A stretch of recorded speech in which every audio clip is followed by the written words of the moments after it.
3 மத்திய அமைச்சர்கள் பம்பரமா வேலை செய்யறதை பார்க்க முடியுது. ம். முதல்ல வந்து பாதுகாப்புத்துறை அமைச்சர் ராஜ்நாத் சிங், அவருக்கு கீழே தான் அந்த முப்படை தளபதியா இருக்கட்டும், அப்புறம் அந்த கடற்படை, விமானப்படை, ராணுவ தளபதியா இருக்கட்டும், தொடர்ந்து வந்து அப்டேட்டை வந்து வாங்கிக்கிட்டு இருக்காரு. பிரதமர் மோடி கொடுத்துக்கிட்டு இருக்காரு. ம்.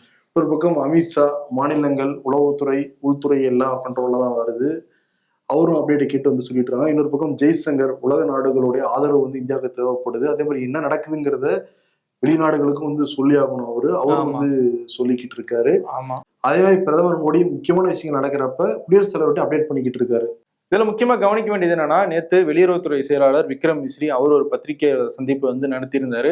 அதுல தெளிவா சொல்லியிருந்தாரு, இந்தியா ரெஸ்பாண்ட் தான் பண்ணிக்கிட்டு இருக்கு.